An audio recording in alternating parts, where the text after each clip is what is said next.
Welcome back. This is the 13th segment out of 25 where we are exploring various issues and questions surrounding the realities of evil and suffering.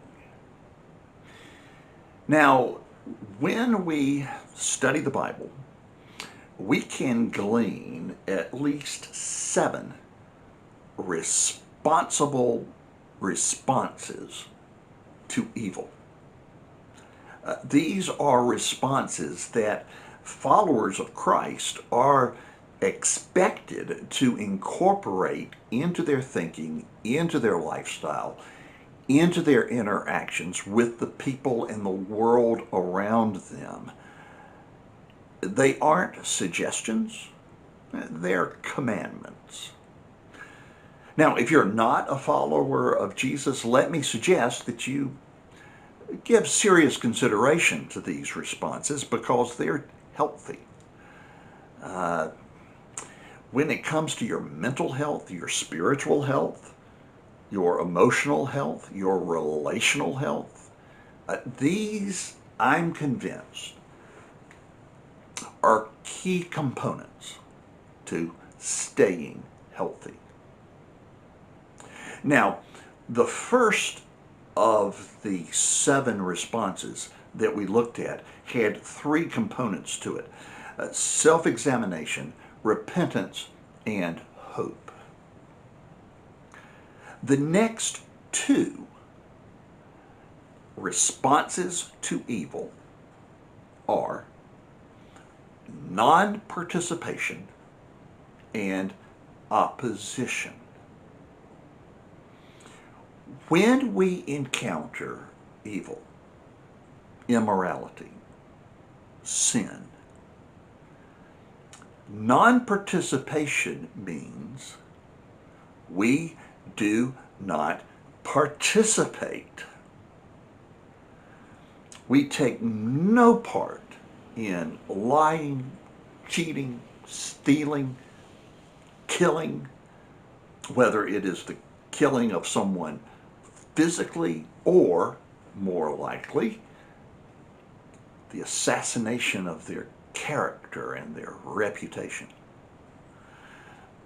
We don't do it. We have nothing to do with it. We don't support it. We don't encourage it. We realize that any time evil is active, it does violence to someone.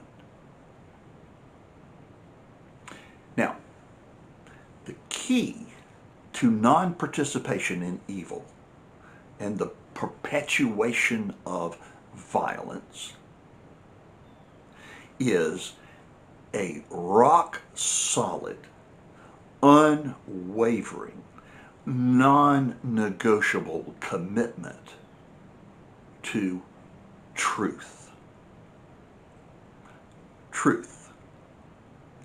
And here's why. And the great explanation comes from Alexander Solzhenitsyn. He won the Nobel Prize for Literature in 1970. And in his acceptance speech, listen to what he said and the point that he makes. Let us not forget that violence does not and cannot flourish by itself. It is inevitably intertwined with lying. Between them there is the closest, the most profound and natural bond. Nothing screens violence except lies. And the only way lies can hold out is by violence. Whoever has once announced violence as his method must inevitably choose lies as his principle. The simple act of an ordinary, courageous man is not to take part, not to support the lies. Let the lie come into the world, even dominate the world, but not through me. But non-participation is not enough. We're also called to oppose evil, actively stand against it, whether it immediately and directly affects you or not, because it certainly affects the culture in which you live and the culture in which your children are growing up. And if you don't stand against it, they are going to hurt. Your neighbors are going to hurt. And even if it doesn't affect you immediately, it may very likely come back around to bite you. Many people are familiar with the observation that Pastor Martin Niemöller made in Germany around World War II.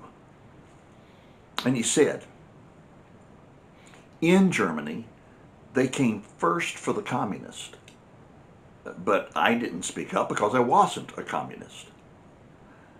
Then they came for the Jews, and I didn't speak up because I wasn't a Jew. Then they came for the trade unionist, and I didn't speak up because I wasn't a trade unionist.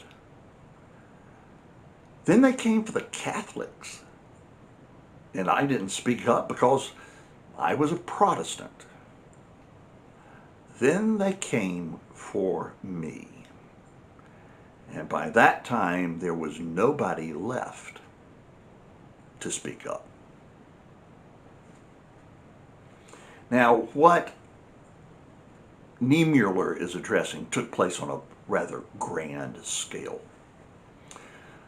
But you and I encounter evil which damages the hearts and the minds and the souls and the bodies of those around us, not only on a global basis, but on a national basis. And not only on a national basis, but on a local basis.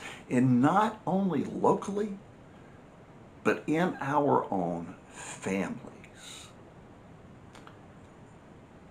Do not let it spread. Do not participate and stand in opposition.